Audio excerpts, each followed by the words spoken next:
Bon, d'abord, je voudrais remercier Emmanuel. C'est vrai qu'on a de bons souvenirs ensemble d'avoir réalisé cette atlas des paysages de Loréchère. Et puis aussi, j'ai eu le plaisir d'arriver à Blois en tant qu'enseignant cette année pour l'école. Donc voilà, une belle introduction finalement. Alors, je voulais m'arrêter un instant sur la question qui apparaît sur cette image, la question que m'a posée Emmanuel. Une question qui n'est pas très facile, un brin provocatrice, il faut bien le reconnaître.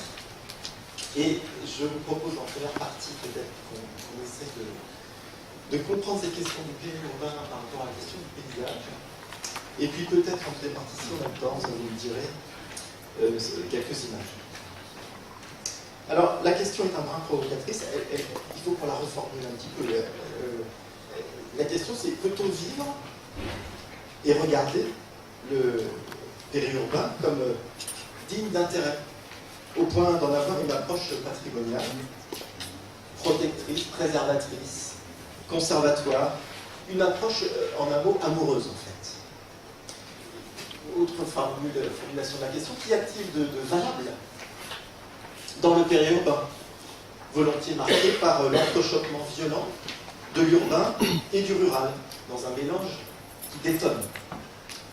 Autrement dit, le périurbain fait-il paysage? Et j'aimerais vous montrer ce matin pourquoi il ne fait pas forcément spontanément paysage et comment et à quel point il peut faire paysage. Alors peut-être qu'il faut simplement revenir d'abord à la notion de paysage. Si je prends la définition la plus courante, celle du dictionnaire, étendue de pays perçue par un observateur, je comprends que le paysage est fondamentalement et par définition une question de relations.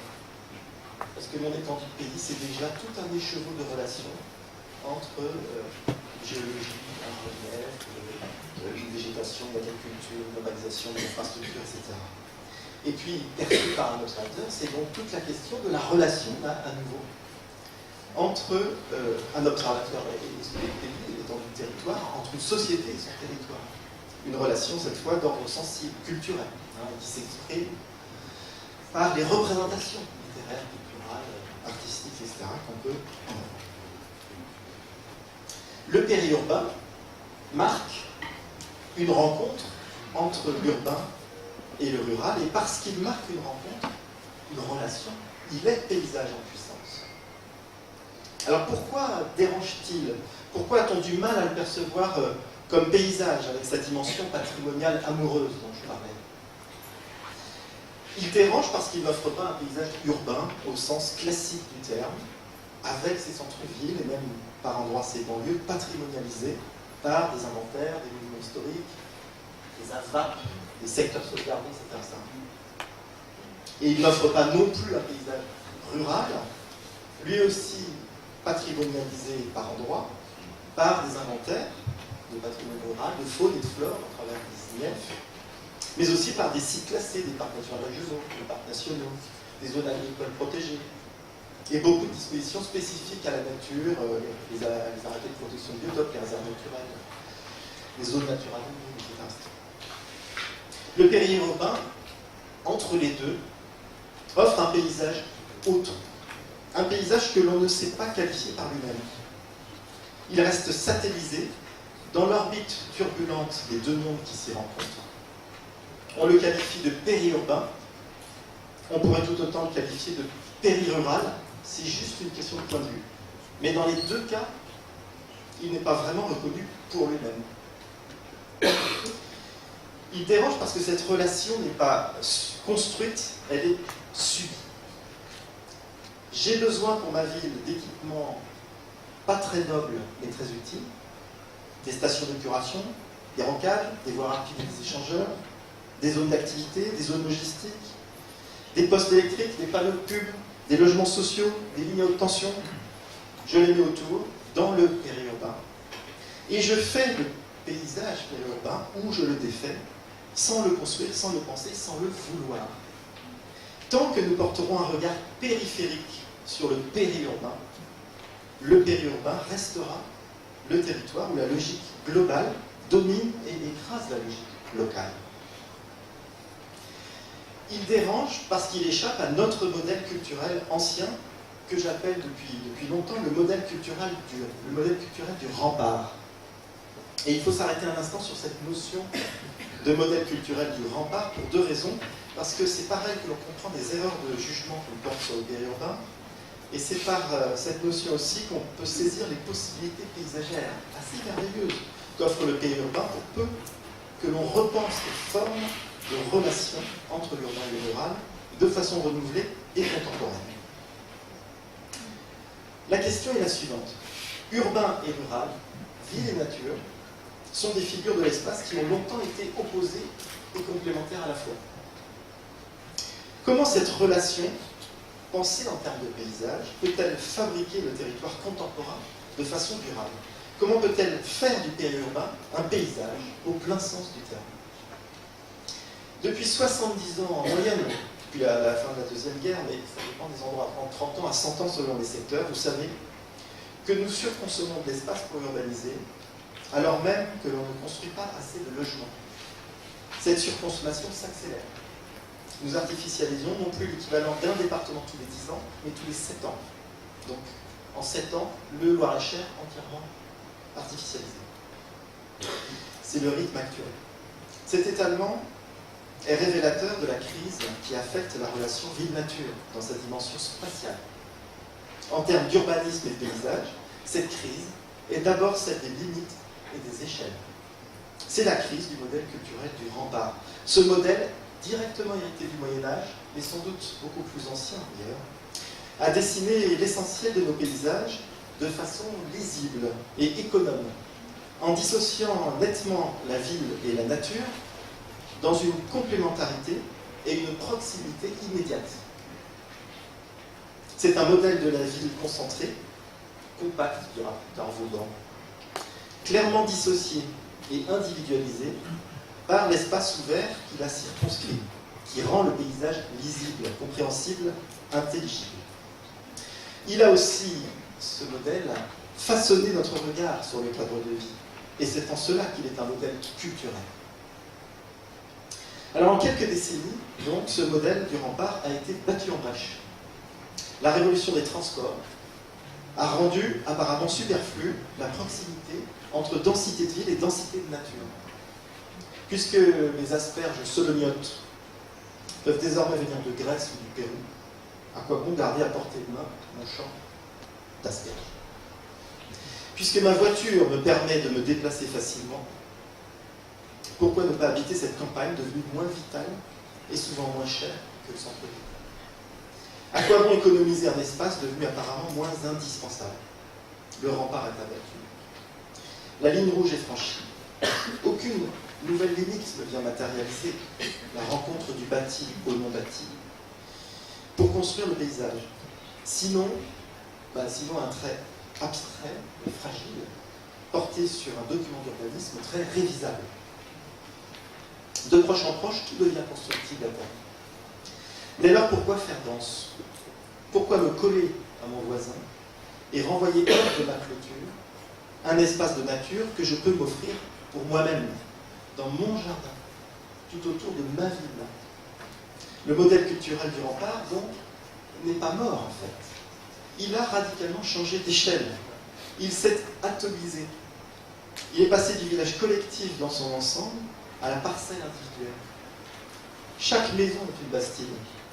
Et son rempart est fait de clôture Lapeyre et de tuya Truffaut. L'étalement urbain, c'est le triomphe du modèle culturel du rempart, passer de l'échelle collective à l'échelle individuelle. Mais en individualisant l'espace de nature à la parcelle, le processus consomme tant de surface que la limite globale du bâti au non-bâti se brouille dans un horizon de maisons sans bornes. L'étalement urbain, c'est le triomphe du paysagement individuel et la mort du paysage comme bien connu. Alors, pour endiguer ce processus d'étalement urbain, le modèle culturel du rempart a été reconduit à l'échelle de la planification, à l'échelle des agglomérations. On a instauré, notamment dans les années 90, on a instauré autour d'elle de vastes couronnes ou ceintures vertes, agricoles, forestières, naturelles. Mais cette transposition à l'échelle globale de la planification du territoire, risque d'apparaître contre-productive car elle déstructure le paysage. Il faut en effet boucher les petits vides qui font paysage à l'échelle locale sensible pour mieux protéger le grand vide périphérique qui ceinture l'agglomération tout entière et sur le plan, le faire exister par opposition au grand plan central bien dense. Cette erreur d'échelle dans les relations vie-nature conduit à des aberrations. Il y a 20 ans, un écologue m'avait expliqué sans rire qu'il fallait urbaniser le parc de Saint-Cloud pour protéger les terres agricoles en grande couronne à 50 km de là. Face à ces risques ou ces problèmes d'erreur d'échelle, la croissance d'une ville, d'une agglomération, d'un territoire est à reconsidérer non pas par opposition vide-plein à l'échelle globale de la planification, mais par complémentarité et dialogue entre ce vide et ce plein à l'échelle locale de la perception du paysage. Plutôt que de dissocier le plein du vide à l'échelle territoriale en couronne distincte, en plan, il s'agit de les rapprocher en les faisant coexister à l'échelle du cadre de vie sensible. Des relations sont à établir entre les pleins et les vides pour faire de l'ensemble un paysage urbain, avec ses densités, ses aérations et ses pratiques sociales de proximité. C'est à cette échelle que le modèle culturel du rempart reste adapté. Le paysage urbain de demain inclut finalement les paysages ouverts, naturels, agricoles et forestiers, qui ont vocation, en le structurant, à le faire exister. Au final, le modèle culturel du rempart n'est pas à remettre en cause, mais à maintenir à l'échelle à laquelle il est pertinent et adapté aux nécessités de croissance. Ni celle atomisée de la parcelle individuelle, ni celle globalisée de l'agglomération dans son ensemble, mais celle intermédiaire du paysage, c'est-à-dire celle de la portion du territoire que le regard peut embrasser, celle de l'accessibilité immédiate entre mon logement, mon bureau, mon espace de nature, l'échelle sensible. Le paysage urbain de demain inclut finalement les paysages ouverts, naturels, agricoles et forestiers qui ont vocation, en le structurant, à le faire exister. Et vous voyez que nous parlons plus de périurbain, nous parlons de paysages urbains contemporains. Dans cette optique, le concept d'agriculture périurbaine est remplacé par celui d'agriculture urbaine. Voici ce que j'écrivais en 1994 à ce propos-là. L'espace ouvert, rural, n'est plus opposé à l'espace plein de la ville. Il est inclus dedans pour sa capacité à organiser l'espace de vie, à le hiérarchiser, à le qualifier. La relation ne fonctionne plus à sens unique. Il ne s'agit plus seulement de mettre en scène la ville dans la campagne, mais aussi de mettre en scène la campagne dans la ville. L'agriculture n'est plus périurbaine, mais rentre dans la ville pour devenir urbaine. Ce n'est plus la ville qui se situe dans un paysage rural, mais la campagne et la ville, qui, imbriquées l'une dans l'autre, fondent ensemble un nouveau paysage urbain. Un nouveau paysage urbain qui n'est plus pensé à partir de l'organisation de l'espace construit, mais à partir de l'organisation réciproque du construit et du non construit. Les champs, les prairies, les prés, les pâtures, les vergers, les vignes, les potagers, les friches, les bosquets et les bois constituent alors le vocabulaire potentiel, structurant, à décliner avec celui déjà connu des rues, des avenues, des boulevards, des places, des jardins et des squares, afin d'organiser les paysages urbains contemporains. Les fonctions économiques agricoles ou écologiques, le fonctionnement de la biodiversité de l'espace agricole, s'augmentent d'une fonction urbaine et sociale, appropriation visuelle, appropriation physique, accès, circulation douce, etc. Et toujours dans cette logique, l'espace dans son ensemble peut être considéré comme une centralité, et non comme une somme de périphéries. Non pas une centralité urbaine au sens historique du mot, mais une centralité intercommunale, faite d'espaces bâtis et d'espaces non bâtis, agencés et articulés les uns aux autres. Une centralité adaptée à la réalité du fonctionnement dilaté du territoire, facilité des déplacements, communication à distance, et aux aspirations des habitants, proximité aux espaces de nature. Dans cette logique, le village devient en quelque sorte un quartier. Le village est à l'agglomération intercommunale, ce que le quartier est à la ville. Le champ est à l'agglomération, ce que la place est au village ou à la ville. L'espace agricole et de nature sépare et relie à la fois l'espace intercommunal. Il structure l'agglomération, le réseau des villes et des villages, et devient central dans sa composition. Et vous voyez que là encore, nous ne parlons plus de pays urbains, mais bien de paysages urbains contemporains. Le terme même d'agglomération, d'ailleurs, lui aussi est inadapté. Il sous-entend une coalescence, un collage généralisé de l'urbanisation à l'échelle du territoire. Ni périurbain, ni agglomération, je préfère parler de ville archipel, de territoire archipel, avec des îles bâties bien denses, d'habitat et d'activité, reliées entre elles par un réseau d'espaces agricoles et de nature bien préservés, assurant les fonctions économiques, agricoles, les fonctions hydrauliques, écologiques, sociales et paysagères, indispensables à la constitution d'un cadre de vie agréable et durable. Ce concept de ville archipel se distingue de ceux prônés ou dénoncés par de nombreux penseurs de l'aménagement, ville-campagne, ville émergente, ville-territoire, ville-pays, périurbain, edge city, città diffusa. La ville archipel ne prône pas une dilution du bâti dans le non-bâti, ou l'inverse, mais une claire organisation entre densité bâtie et densité de nature, à l'échelle de la perception sensible. Ce n'est pas la conceptualisation d'un constat, mais d'un projet. Voilà, alors, peut-être que pour qu'on puisse digérer ça de façon plus facile, si on a le temps, on peut passer les petits micros.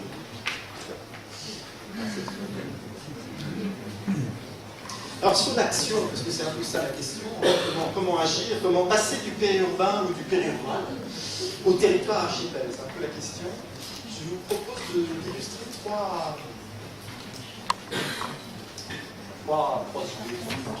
choses assez simples. Avec simplement l'idée que la question de la connaissance est absolument essentielle. Ça a été d'ailleurs dit tout à l'heure par M. Mergentine. En fait, j'envisage de mieux faire connaître ma cité dans mon village. Et donc c'est très important. Je pense que moi j'ai beaucoup travaillé sur la vaste périurbanité de l'agglomération parisienne, sur des départements entiers, de la Domargue, des Hauts-de-Seine, de l'Essonne, des Yvelines, etc. Et c'est vrai que si je vous dis Gonesse, Sarcelles, Roissy, les Mureaux, Grigny, les Pont-de-Bruyère, parfois ça ne vous fait pas rêver. Mais si ça ne vous fait pas rêver, a priori, c'est parce que vous ne connaissez pas vraiment. Comme moi, je ne connaissais pas vraiment. Et je pense que c'est en connaissant que l'on apprend à aimer. Voilà. Donc il faut, la connaissance est absolument essentielle sur le périurbain pour le qualifier, pour le faire exister aux yeux, d'une certaine manière, de ceux qui ne connaissent pas. Et parfois même aux yeux de ceux qui y vivent et qui ne connaissent pas forcément bien non plus. Comme notre cité tout à l'heure, dans le village, pas forcément bien connu pour eux. Voilà. Ensuite, agir, simplement un mot avant d'agir. Le périurbain, c'est surprenant. Et il ne faudrait pas que le travail sur le paysage l'affadisse. C'est là que se matérialise la rencontre de deux mondes, contrastés et complémentaires à la fois, celui de la ville et celui des champs. C'est là que s'entrechoquent les processus les plus puissants de transformation du territoire, les extensions urbaines, les extensions commerciales, le développement des réseaux de transport, des déplacements, la concentration des flux d'énergie, etc. Et c'est là que les évolutions s'avèrent les plus rapides. Dans ce travail de couture qu'est le projet de paysage, où il s'agit d'assembler des morceaux de tissus, bâtis ou non bâtis, sans chercher à les confondre, mais bien plutôt à les emboîter dans l'affirmation de leur singularité, j'ai bien proposé des concepts que nous pourrions appeler des oxymorons paysages, c'est le nom de la figure littéraire qui marie les contraires, comme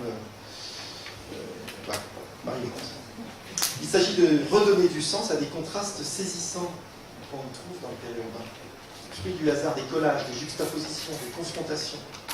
Car ces rencontres improbables, ces chocs surprenants ont parfois des vertus roboratives et peuvent, dans certaines situations, faire une part du charme rare et précieux d'un paysage.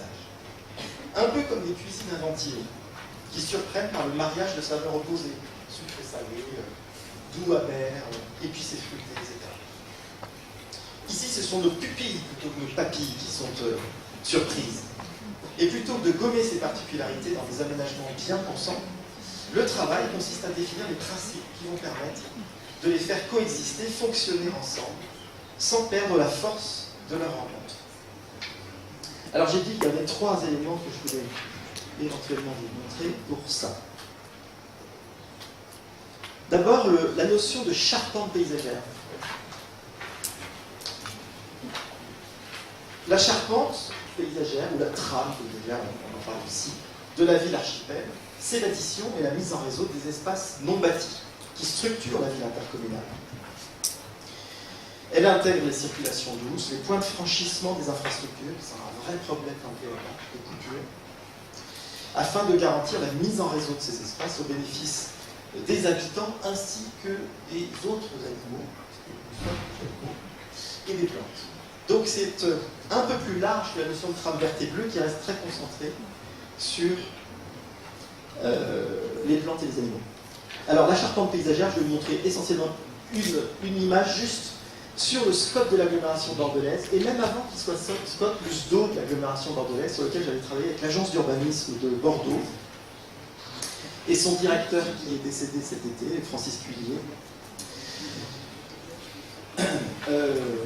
Nous avions donc vraiment posé le paysage comme socle du projet d'aménagement. Vous les voyez apparaître dans deux parties d'aménagement, c'est le sommaire du SCOT. C'est le sommaire du SCOT de Bordeaux. Mais avant ça, vous voyez, cette image, c'est celle qu'on avait construite dans les années 90 pour que le SDO, à l'époque c'était encore le SDO de Bordeaux, s'organise sur cette charpente paysagère en identifiant et en différenciant les espaces dans ce périurbain pour qu'ils soient structurants pour le développement de l'agglomération. Et évidemment, ça avait été également illustré par les concepts avaient également été illustrés, comme ici la vigne citadine, comment organiser le développement urbain autour des vignes précieuses du vignoble bordelais, tout simplement. Et également par des coupes, parce que les coupes racontent la rencontre entre le monde urbain, ici à gauche, et puis le monde on va dire, de nature, en l'occurrence ici la forêt des pins, des landes, sur la droite de l'image. Voilà, les mêmes types, mais je ne vais pas avoir le temps, parce que je crois que j'ai vraiment pas beaucoup. Donc ça c'est sur la plaine de France, au nord de Paris, dans ce périurbain lié à l'aéroport de Roissy. Vous voyez que le travail sur le paysage identifie les espaces et propose les coutures, les rencontres entre le bâti et le non bâti au travers d'un certain nombre de principes et d'objectifs ici développés en 4 points. Et même chose sur le territoire de l'Essonne. Donc on peut faire ça sur des très grands territoires, y compris départementaux. Alors, deuxième idée forte, je vais vite, il n'y en a que 3, l'agri-urbanisme, les parcs agricoles. Voilà une question absolument fondamentale pour faire exister, d'une certaine manière, la rencontre physique, fonctionnelle, visuelle entre le monde des champs et le monde des villes. C'est quelque chose qu'on redécouvre complètement aujourd'hui depuis quand même quelques années et qui est en plein développement d'une certaine manière depuis, on va dire, 20 ans, presque conceptuellement en tout cas. Alors par exemple sur l'essai que je vous ai montré tout à l'heure, tout ce qui apparaît en vert jaune un peu plus fluo là au milieu marque bien l'idée que des parcs agricoles, c'est comme ça qu'on les a appelés, c'est comme ça qu'ils ont été validés à notre surprise, parce que le mot parc agricole ne passe pas forcément bien auprès des agriculteurs, parce que pour les agriculteurs, ce sont les animaux qu'on parque, donc ils n'aiment pas trop le terme parc. Mais si on ramène ça à la notion de parc naturel régional ou des choses comme ça, de territoire en fait, c'est beaucoup plus facilement compréhensible. C'était bien l'idée de dire qu'il y avait des territoires, il y en avait 4, dont un est pas mal médiatisé, c'est le triangle vert là, mais il y en a d'autres qui organisent cette rencontre entre, j'allais dire, le grand Paris urbain qui est en mauve là au nord, et puis les parties plus rurales avec la Beauce qui démarre dans l'Essonne et qui arrive jusqu'à nous en Loire-et-Cher. Mais sur l'agri-urbanisme, ce que je voulais vous montrer rapidement, c'est aussi le témoignage d'une expérience dans un territoire bien complexe, qui est celui de la périphérie, de la périurbanité parisienne est, à 50 km à peu près de Paris, tout près de Disney, là, par là, voilà, où en fait, on nous a demandé, je travaille avec Philippe Madec, donc l'architecte de l'opération et nous, de travailler sur le développement d'un écoquartier sur 150 hectares. Mais la complexité venait du fait que, outre cette dimension un peu exceptionnelle, sur ces 150 hectares, la moitié en fait était déjà partie dans l'urbanisation. Et donc on avait une espèce d'interaction comme ça très compliquée entre les espaces agricoles, vous voyez sur cette image, et des opérations surgies comme ça assez brutalement dans le paysage, qui sont liées à des pratiques de villes nouvelles en fait, et sur des modèles beaucoup de villes nouvelles. Et donc écoquartier pour ça, c'était quand même dynamiter un peu tous les principes. Et pour cela, il fallait se raccrocher à une géographie plus large, celle de la vallée de la Marne, celle du plateau de Brie, etc. Et de s'apercevoir par ce changement d'échelle que l'espace que l'on était en train d'urbaniser avait des valeurs agricoles qui étaient très fortes et de continuité paysagère très importante qu'on pouvait peut-être reconnaître au point d'organiser le développement du bâti autour d'une centralité qu'on a appelée un cœur agro-urbain d'une trentaine d'hectares qui serait préservé et qui permettrait d'organiser cette rencontre entre urbain et agriculture, évidemment, avec une agriculture complètement renouvelée par rapport aux pratiques actuelles, c'est-à-dire une pratique agricole de proximité. Et circuits courts. Voilà, avec tout un travail sur les interfaces et les lisières urbaines. Je crois que je m'arrêterai sur cet exemple, comme ça je peux parler des lisières urbaines, qui était le troisième cas que je vais citer. Et comme ça je ne déborderai pas trop. Les lisières urbaines, c'est cette rencontre matérialisée entre le développement urbain en blanc, en quelque sorte, sur cette image, et puis l'espace agricole qui existe et qui est là, qui préexiste. Voilà. Pour que l'un et l'autre rentrent en dialogue. Voilà. Donc c'est un concept, la lisière urbaine, qui est très important et qui est bien compris, lui, par les agriculteurs en général, quand on en parle, parce qu'ils comprennent bien que c'est un espace tampon qui va protéger leurs espaces agricoles, par exemple des fréquentations sauvages. Et c'est bien compris aussi du monde des urbains parce que c'est un espace qui va être appropriable pour les urbains, alors que le champ ne l'est pas. On va se balader au milieu des blés. Donc c'est pas possible. Donc il faut bien qu'on ait une interface qui soit aménagée et organisée pour que ville et campagne puissent être en situation de dialogue. Voilà. Alors je vais passer très vite, mais c'est comme ça, vous voyez, que le bâti, voilà les ambiances qui peuvent exister à l'interface entre ce développement de l'urbain et ce développement de l'agricole renouvelé. Voilà. Je vais m'arrêter là pour ne pas être trop long, parce que je pense que je suis dans le time. Voilà, merci beaucoup.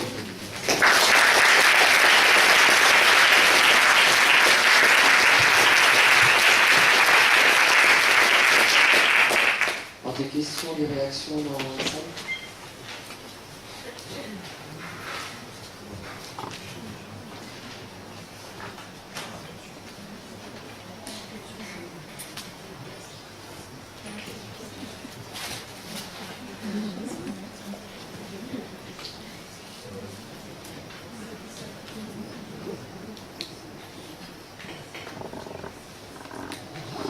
J'ai une question par rapport à ces lisières. Dans cette typologie-là, qui a la maîtrise de la lisière? À qui appartient l'espace? Est-ce que c'est conçu comme un espace public, collectif, ou est-ce que c'est un espace géré par le monde agricole? Là où est vraiment la limite, puisqu'on est sur un topo? C'est la grande question en fait. Donc, je vais bien me garder d'y répondre de façon générale. De façon générale, ça reste une grande question. Donc il n'y a pas encore de réponse vraiment efficace pour que les lisières urbaines puissent exister dans les opérations qu'on mène, parce qu'effectivement, on a cette question du foncier qui est indéterminée. Il paraîtrait assez logique que ce soit les opérations d'urbanisme qui intègrent dans leur bilan économique, tout simplement, y compris donc foncier et financier, la présence et l'existence de cette matérialisation d'interface pour qu'on soit en situation de construire ce dialogue. Donc ça paraîtrait assez logique que ça se fasse dans ce cadre-là. Alors classiquement, dans une opération d'urbanisme, on dit voilà, il y a 20-25% d'espace vert qui devront être préservé, etc. Et ça, on voit bien qu'en prenant ces 20-25% et en les mettant à l'interface entre l'agricole et les urbains, on est en situation finalement, dans une économie assez classique, celle de ces 25%, de pouvoir matérialiser ces rencontres. Et il faut le vouloir. Alors dans le cas présent, c'est un peu particulier parce que les terres appartiennent à l'établissement public d'aménagement, l'ensemble des terres. Mais ça reste une bataille, c'est-à-dire que oui, le plan général masse d'une certaine manière, et les opérations donc, sont en train de se développer autour de cette espèce de morceau vert clair que vous voyez, Mais je sais que le service économique de l'établissement public d'aménagement, bien que nous ayons répondu au programme en termes de nombre de logements, de nombre de mètres carrés construits, etc., donc en faisant plus dense pour réserver nos 30 hectares au milieu, ils me pensent toujours que c'est une réserve foncière. Je suis persuadé. Je sais même. Donc la bataille n'est pas terminée. Elle est gagnée pour quelques années, mais elle n'est pas terminée tant qu'on n'aura pas eu une forme de patrimonialisation, en quelque sorte, de cette espèce de morceau bien clair qui est structurant au niveau de tout ça.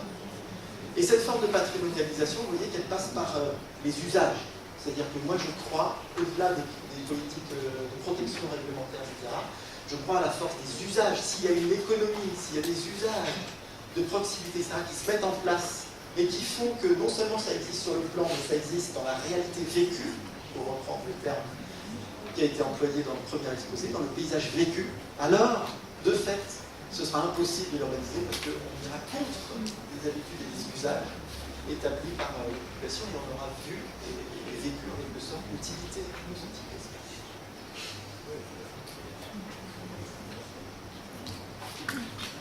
Là-haut.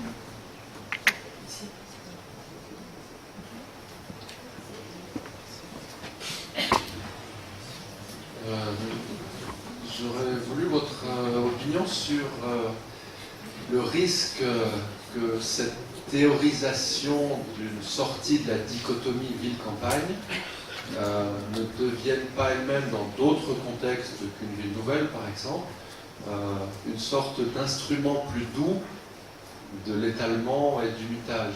C'est-à-dire comment penser cet adoucissement du rapport sans en faire lui-même un vecteur de quelque chose qu'au départ on récusait.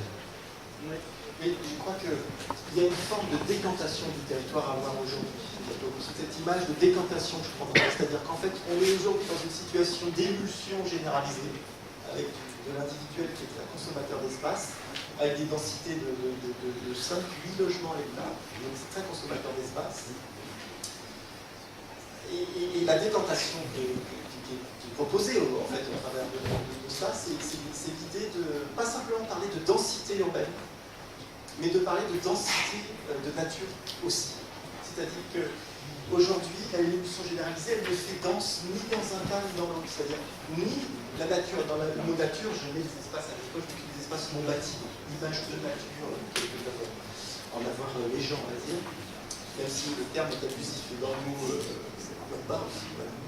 Mais voilà, on est dans une espèce de flou généralisé, d'émulsion généralisée. Il s'agit de décanter la situation pour être à la fois en situation de plus de densité de ville et de plus de densité de nature. Parce qu'on voit bien que dans l'image de départ où je vous montrais là sur cet exemple-là, voilà, des opérations qui sortent bien comme ça, qui restent des morceaux d'espace agricole comme ça, on est dans cette espèce d'émulsion-là. Et on voit bien que le perdant là-dedans, c'est l'espace non bâti, parce que l'affaiblissement de l'espace de nature, en l'occurrence de l'espace agricole, par le fait que les parcelles sont de plus en plus enclavées, etc., de plus en plus difficiles à cultiver en situation périurbaine, vont faire qu'ils vont lâcher prise. Et donc, on urbanisera tout. Vous voyez ce que je veux dire? Donc, c'est comme ça qu'on pourra répondre. C'est densité de ville, densité de nature.